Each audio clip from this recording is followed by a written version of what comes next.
What's up, guys? Welcome to the Rogue Recap, and I am super stoked today because I have my first ever guest.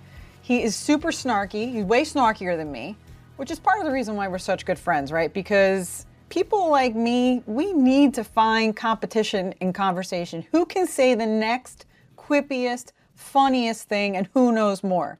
And what I can say, I have no pride in this, is the next person I am introducing here, Mr. Eric 𝐃𝐫𝐢𝐥𝐥. He is the vice president of the Government Accountability Institute. He is co-host of The Drill Down.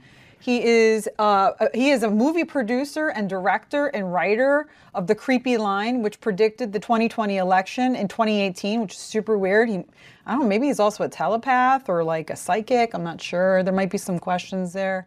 But he's just a connoisseur of all things smarty pants. We're super excited to have him here. Welcome, Mr. 𝐃𝐃𝐢𝐥𝐥. You are absolutely correct that I do have a host of personal deficiencies that I hope to make very public in your podcast today. I was actually wondering, am I the first guest she's ever had? I know it's a new show. So that makes me like the Jackie Robinson of your podcast. It makes me like the Barack Obama. I cannot wait to exploit my new position as a barrier breaker in this podcast space. Thank you. You know, the world is a hot mess. I say this at, every podcast. I'm like, there's no shortage of news. But there really isn't. It gets to a point even for people like you and I who work in news.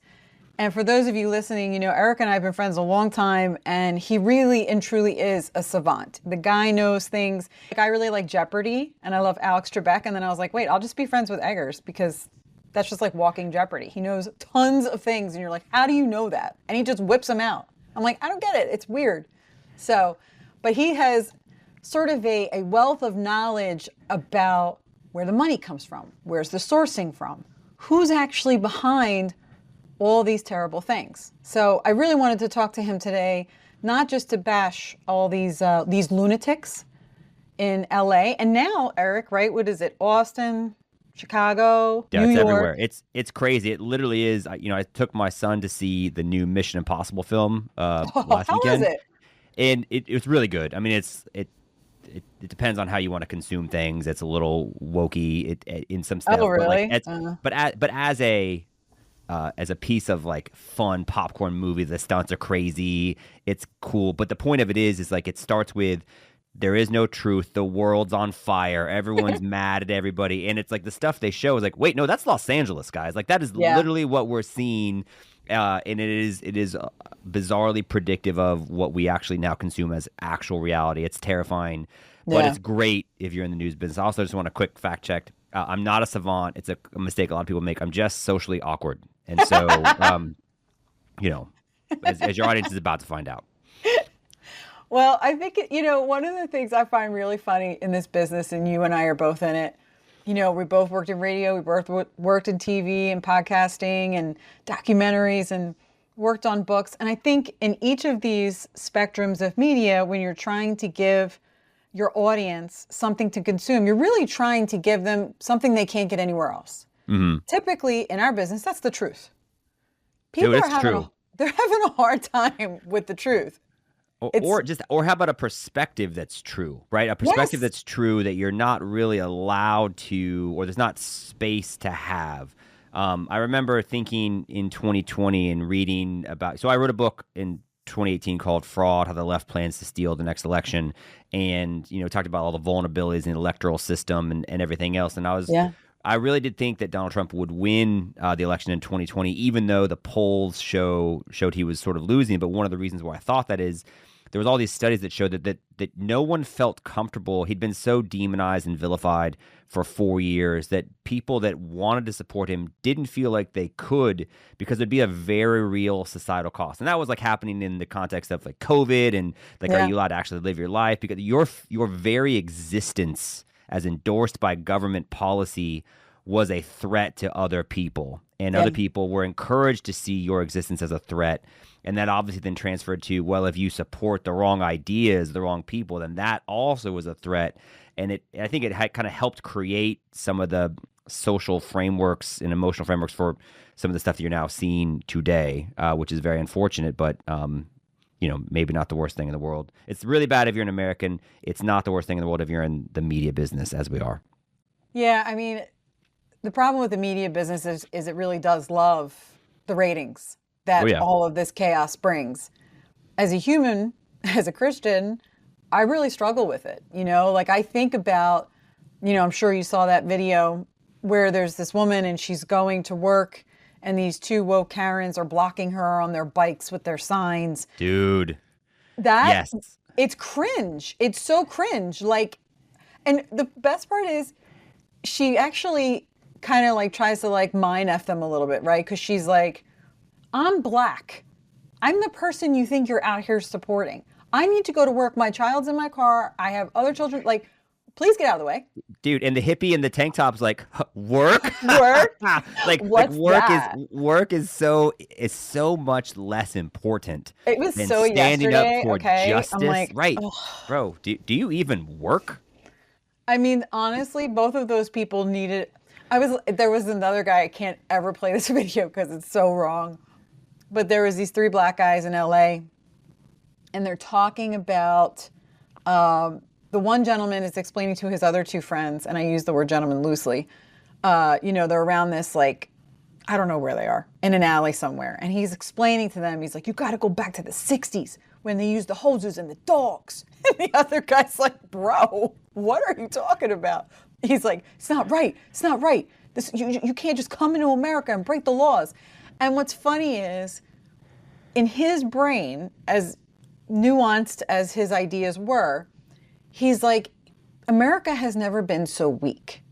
Never in our lives have we seen on live television people taking motorbikes and rental bikes and Molotov cocktails and rocks and throwing them and hurling them and actually making contact with law enforcement. All different types of Leos too, not just like regular police. We're talking federal agents, ICE agents, detectives, DEA.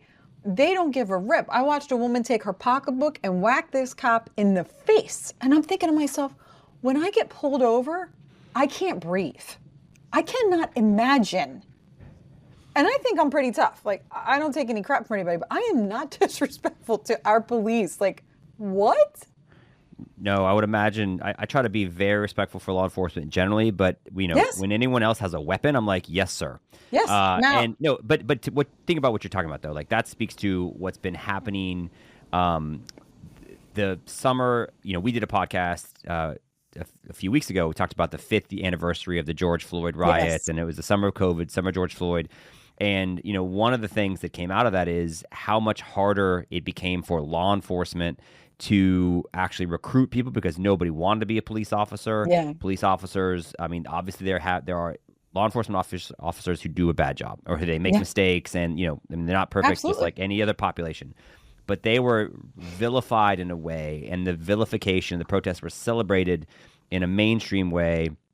And so, I mean, that actually is what I think about now is, and we've talked about it, but you've got the mayor of Los Angeles and you've got Gavin Newsom. They're saying, okay, Donald Trump and the presence of law enforcement is actually making things worse. And I thought, what if you're a police officer in Los Angeles?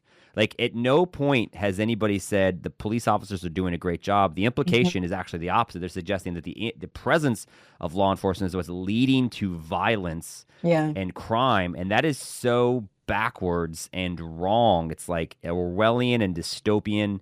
But that's all the aliens for sure. That's the logic that they've sold us for the last half a decade. So without question. Yeah, and so I think that's it's unfortunate that you're seeing this, and I'm actually quite worried that it's going to get a lot worse this weekend. Well, so I'm in New York City. So today, I came in by train, took the subway, yada yada. And I'm just looking around because what happens is, this is the other thing, protesters, they really kind of have it good, right? They're making, $7,000 to $13,000 a week, whether they protest or not. I heard you say that, by the way, on your last podcast, and I like that we're pretending that you're on Craigslist because that's for research for the show and not for anything else. But yeah, absolutely. I was like, I don't really know this platform that much. I'm never here, just perusing for the purposes of the show. Thank you for listening. But honestly, if you're unemployed and you can make $7,000 to $13,000, whether you protest or not, and I think to myself, okay, and they have all these people who went undercover, and we actually had one of them on the show the other day, 𝐃𝐫𝐤𝐵, And he was, he's in the LA riots. He's there and he's like, they are organized. They have pieces of paper. They are told what to say, how to say it, where to run, what to do. They're given water, bandanas, Band-Aids, bats. They have makeshift bombs and firecrackers, all kinds of, they are going out super ready. And so that harkens back to the whole idea of who's profiting, who's making money off of this. Why is there such a desire to subvert, the United States of America? As a whole other podcast. But I think the thing that I'm struggling with the most, and this goes back to the original comment of, we want to give something different. Truth, a perspective of truth. Just maybe I don't care who is telling it, whether it's the left or the right, the rich or the poor. I just want to tell you what's happening.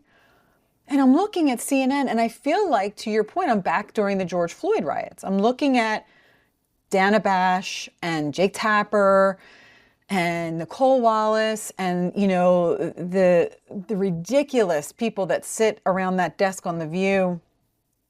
These riots are not riots. It's purely expression due to the frustration caused by Donald Trump. And I'm like, guys, they're throwing vehicles and setting them on fire. This is not, where is that peaceful? Right?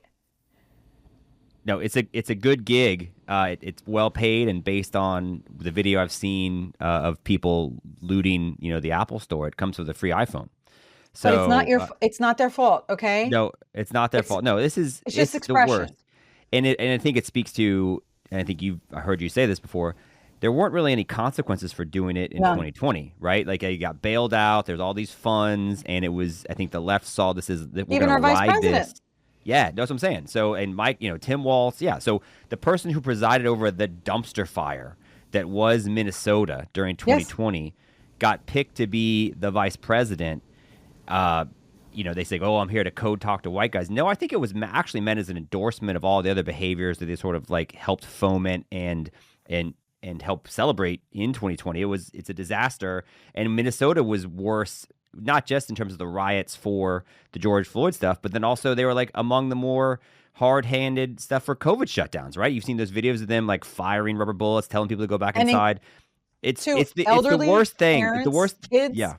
No, the worst Democratic policies that you could come up with was Minnesota, and that's who they picked. So that just shows you where they are, and then you wonder why they were, they got beat so badly, despite the consistent effort. No, it's terrible, and it's good news for being, I think, right-minded Republicans, because it's they still don't have it figured out. And the fact that they can't, I heard Mark Halperin say on his podcast recently, he's why wouldn't they just come out and say, hey, thank you, Donald Trump, for sending support and reinforcements? Why would you not say that? It's because Donald Trump is so toxic and still seen as such a threat that they have to be, they're too beholden to the donor and activist class. And so they can't then say what most people want to say, which is actually Donald Trump's not the problem. Law enforcement's not the problem. The rioters are the problem. And anybody that says anything else is lying to you.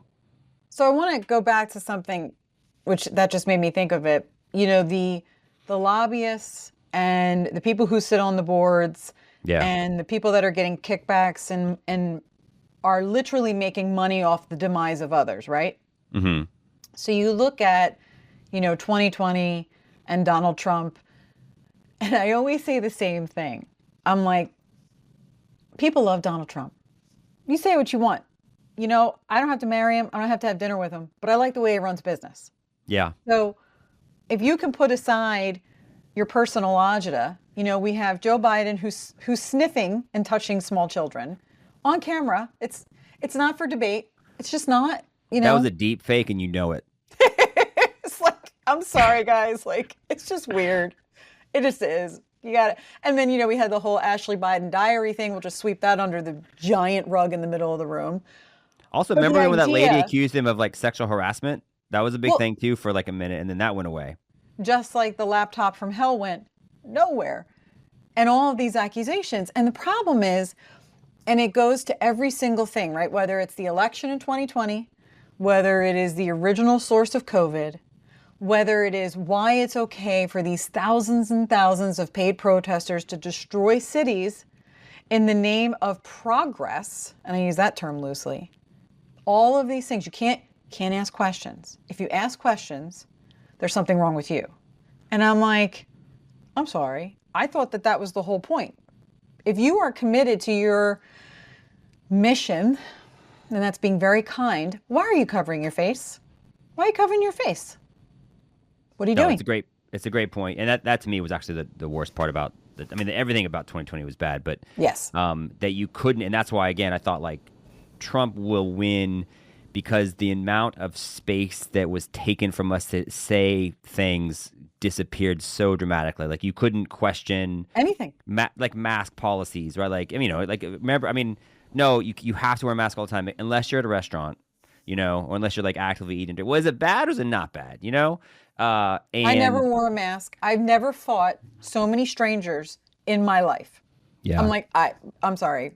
I'm not wearing a mask to go to the store to buy bananas. I actually gained COVID-19 because, in terms of pounds, just because I was always having like something in my mouth when I was like eating. I was like, no, I will. Well, that was the thing. I can do this. Okay, it doesn't matter if I I'm a sporting remember event or what. flying, and they had just kind of lifted it, and I was in. I wonder where I was going out west. It was a very long flight. And as soon as I got on the flight, it was like seeing like when I see like a female pilot who, looks like she's 11 and maybe has flown 10 hours. I'm like, I'm getting off. So I get on the plane and I see her. She's got the N95 and then the mask on top of that and then one around her head. And I'm like, ma'am, what is happening? Like, that's not protecting yourself or anybody else. That's just your psychosis manifesting itself in your face in many layers of paper. I am struggling in a large way. I actually hurt for you. But she decided that I was going to be her target, and I'm sitting there and she goes, hi. Hi. So I'm going to need you to just, if you're not actively eating or drinking, to just keep that mask in place. And I looked at her and went, no. She's like, I'm sorry, that's federal law. I'm like, it's actually not federal law. The mandate has been lifted. I don't have to wear my mask unless I'm sick. And I'm not sick. I'm fine, actually. You look like you're very unwell. I see you have like 3 or 4. So I wish you all the best, my friend. So we land the plane and the captain comes out. And she's like, I've told the captain that he needs to speak with you. I'm like, oh, he wants to talk to me? Fantastic. Like the flight's over though, right? Like we did the thing. I bought the ticket, I took the ride, and now I can just get off the plane. We're here. We don't need to talk anymore. The interaction is over. Have a nice day. I'll send you a mask. Looks like you could use one. But all of that to say, it was like it gave power to people. Yeah, no, that's exactly right. It's so back to the point. Like go back to the hippies in the street blocking the African American lady. I've been thinking about this. It's like inherently self-elevating. Oh. It's like they feel good about themselves by telling this lady, bro, why are you going to work? Like my position's so much better because I care about like what actually matters, and they understand the things that actually matter. And you're an idiot, and you're just causing harm and destruction on other people. It's very unfortunate, and I'm really glad that period is over.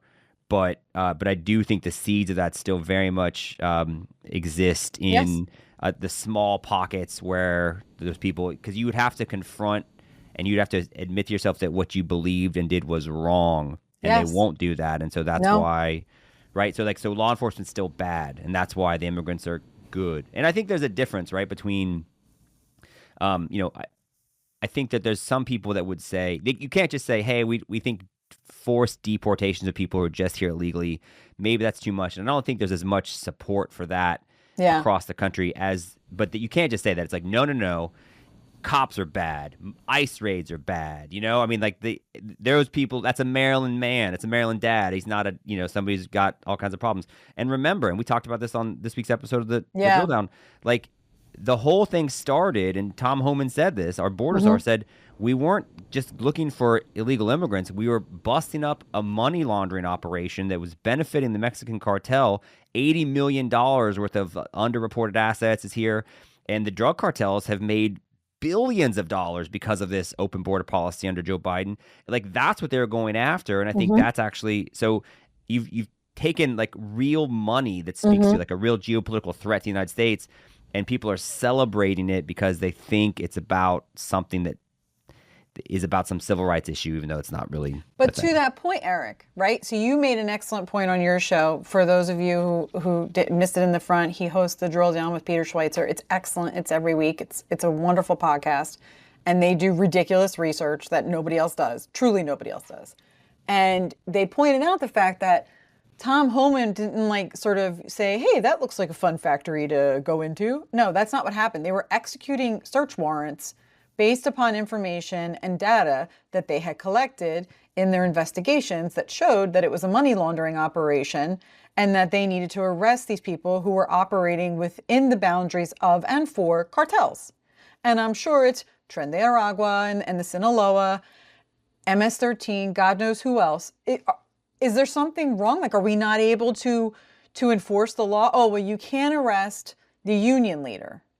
Okay, well, if the union leader is the guy that is the one that is executing everything for the cartel, then the union leader goes to jail. That's the way it works, guys. It doesn't matter who it is.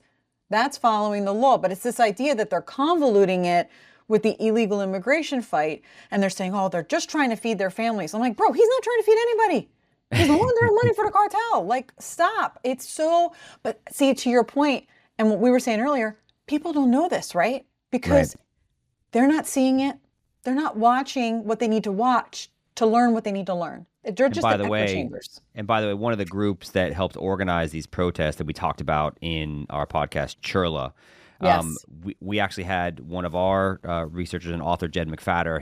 He put out a tweet, but basically that in 2021, that group spent, I think, upwards of $500,000 to defeat Gavin Newsom's recall amendment. So these groups that are helping to organize these things. So if you wonder, like, how come Gavin Newsom, how come Mayor Karen Bass, like these local elected leaders, how come they're saying things that seem not in support of like the regular citizens in California? It's because they have been supported by these groups that are tied in with these protests. And so, yeah, they're unfortunately like either direct beneficiaries or in some ways partners with the groups that are helping to do this. So you that's where they're going to be, and that's where they will be. And that's why I think you're going to see so many different, wait until next week. We will talk about the money on the drill down. We will talk about the money behind what's happening, what's going to happen this weekend, the No Kings movement. Yeah. I mean, it's not just crazy Randy Weingarten and the teachers union people. There's real so money from bigger. real bad places. Yeah, no, it's going to be. So stay tuned for that. Well, there's also, we've got 𝒉𝒻, we've got PSL, 𝐃𝐫𝐤𝐥, all the things. But I think the bigger picture that people are also unaware of, when you see somebody like Bono come out and start talking about the starving children and USAID, I'm like, just go sing Where the Streets Have No Name, sir. That's your job. That's what you're, okay? It's a beautiful song. I enjoy it. Please sing it. Stop talking about politics. This whole group of like, I'm an artist, therefore I resonate with the refugee and the lost. But the original, idea of give me your tired, your poor, your hungry masses, like that's not what we're dealing with. We're dealing with opportunists who came across an open border and are milking a system, depleting the system, and sending money back to another country. Oh, and by the way, the Mexican president is pissed off because she doesn't want to pay taxes on American dollars either. And not to mention the fact the funneling of money through USAID to NGOs that go to all the illegal things that we're talking about. You have to follow the money. Follow the money. Remittances from the United States to Mexico. I was shocked to learn this. $64 billion. $64 billion gets sent back from people in this country to Mexico, which, hey, it's their right. Wild. They can do whatever they want to do. But that's 5% of the Mexican economy. That's like the telecom industry and like online media stuff. I mean, it's massive. And so, yeah, of course they're incentivized to do it. And that's why she said, look, we will protest, we will organize. They're talking about in this big, beautiful bill, adding a 3.5% tax to the remittances, which I think even as conservatives, I know it feels good, but I don't feel like you want to tax, like it's their money, right? Like, so I don't think we want to be in the business of supporting taxes, but I think, conservatives should be able to be honest and have honest conversations about that. Whereas on the left, it's like, no, like we will take these positions and do it. But you got Republicans saying that maybe we'll jack it up to 15% just as a retaliatory measure. We'll see, right? But the point is the money behind this issue is insane. Yes. And that's what's actually going on. But unfortunately, that is not what the media talks about. The media just talks about these poor, innocent black and brown people who are being mistreated by law enforcement. Right. And unfortunately, if we look statistically, there's two things happening statistically in crime. And this is a real thing. They're putting down people who are arrested, who are black and brown, as white. And so if you see the police reports, these Leos will tell you, they'll usually tell you undercover, because if they speak out about it, they get in trouble. But when they release the police reports, and they'll put them online sometimes, you'll see those things, they'll say this person was white, or this, and they weren't. And so it's a bigger issue. But that's another podcast. In any event, Eric 𝐾𝐫𝐤𝐥𝐥, thank you for being with us. The world's on fire. I hope you've got your summer weather attire ready, because it's going to be a long summer. Listen, Lynda, there's a reason why I do podcasts, okay? Because I don't have the wardrobe to consistently do television, and you know this better than anybody, and I resent you for bringing up yet another one of my personal shortcomings. But I will say, it was so fun. Let me also just you said Bono, and I have to say this because you triggered me. I'm somebody who defends liberty and freedom for all. I like you too. I used to like you too. I will never forgive Bono for forcing himself onto my iPhone with that album however many years ago. It's still there. It's so bothersome. Like, it was so weird. It was super weird. Like, why are we pretending that that's okay? That was actually worse than COVID. I was like, dude, I like you a lot. You don't need to force it. I'll buy it. Stop it. It's cool. Yeah, it was a little weird. I'm like, anyways. Eric 𝐾𝐫𝐤𝐥𝐥, everybody. This is Lynda McLaughlin in the Rogue Recap. Check us out online at Lynda Mick at the Rogue Recap. We'll see you tomorrow. Good night, everybody. Stay safe.